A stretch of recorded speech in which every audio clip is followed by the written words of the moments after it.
મિત્રો, શું તમને ખબર છે કે પરમા એકાદશીના દિવસે રાત્રે કરવામાં આવેલી કેટલીક ભૂલો તમારા આખા દિવસના પૂર્ણને ઓછા કરી શકે છે? ઘણા લોકો આખો દિવસ ઉપવાસ કરે છે, ભગવાન વિષ્ણુનું ભક્તિ કરે છે, પૂજા પાઠ કરે છે, પરંતુ રાત્રે અજાણતા જ એવી ભૂલો કરી બેસે છે કે જેના કારણે તેને પૂર્ણ ફળ મળતું નથી. આજે હું તમને એવી 4 મહત્વની બાબતો વિશે જણાવવાનો છું જે પરમા એકાદશીના રાત્રે ક્યારેય ન કરવી જોઈએ. જો તમે પણ પરમા એકાદશીનું વ્રત રાખો છો અથવા તમારા પરિવારના કોઈ સભ્ય રાખે છે તો આ માહિતી અંત સુધી જરૂર સાંભળજો. વિડીયો શરૂ કરતા પહેલાં જો તમે ભગવાન વિષ્ણુ અને માતા લક્ષ્મીના ભક્ત હો તો વિડીયોને લાઈક કરો, ચેનલને સબસ્ક્રાઈબ કરો અને બાજુમાં આવેલ બેલ આઇકન પણ દબાવી દો, જેથી આવી જ ધાર્મિક અને ઉપયોગી માહિતી તમને સમયસર મળતી રહે. હિન્દુ ધર્મમાં એકાદશી તિથિનું વિશેષ મહત્વ માનવામાં આવે છે. વર્ષ દરમિયાન ઘણી એકાદશીઓ આવે છે, પરંતુ અધિક માસ દરમિયાન આવતી પરમા એકાદશી અત્યંત પૂર્ણદાયી માનવામાં આવે છે. શાસ્ત્રોમાં કહેવામાં આવ્યું છે કે આ દિવસે કરેલી ભક્તિ, જપ, તપ અને દાનનું ફળ અનેક ગણું વધીને મળે છે. આ એકાદશી ભગવાન વિષ્ણુને સમર્પિત છે અને આ દિવસે મન, વાણી, કર્મથી પવિત્ર રહેવાનો સંકલ્પ લેવો જોઈએ. ઘણા લોકો દિવસ દરમિયાન તો નિયમોનું પાલન કરે છે, પરંતુ રાત્રે સાવધાની રાખતા નથી અને ત્યાંથી ભૂલો શરૂ થાય છે. પરમા એકાદશીના દિવસે સૌથી મહત્વની બાબત છે કે આપણે આપણા મનને શાંત અને ભગવાનના સ્મરણમાં રાખીએ.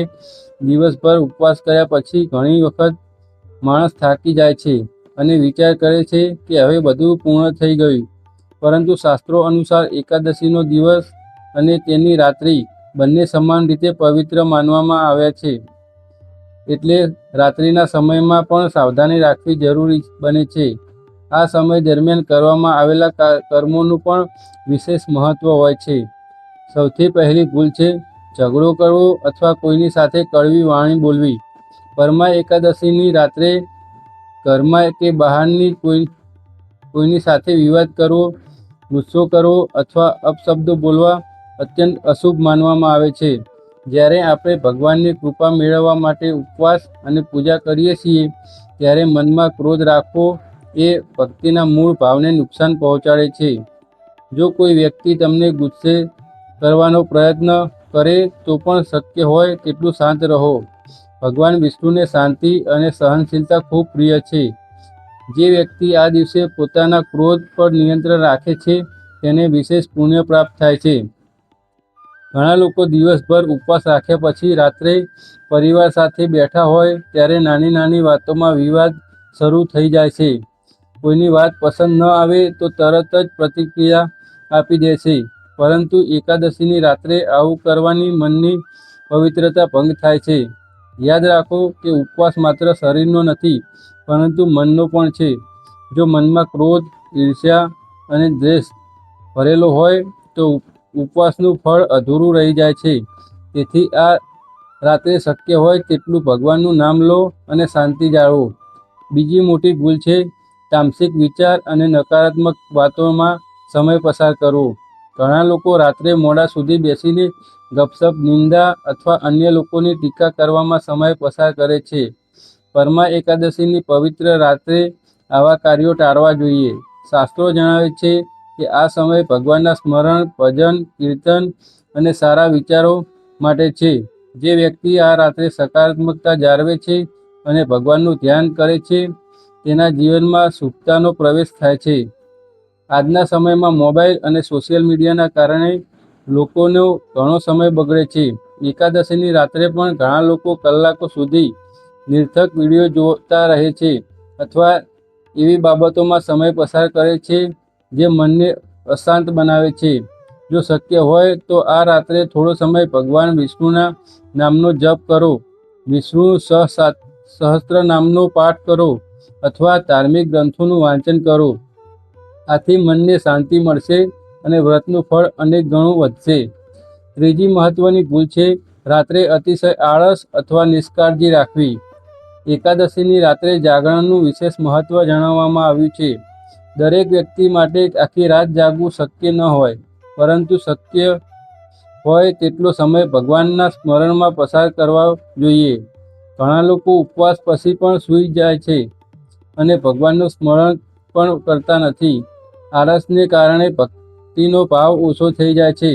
તેથી ઓછામાં ઓછો થોડો સમય ભજન, પાઠ અથવા પ્રાર્થના માટે જરૂર કાઢવો જોઈએ.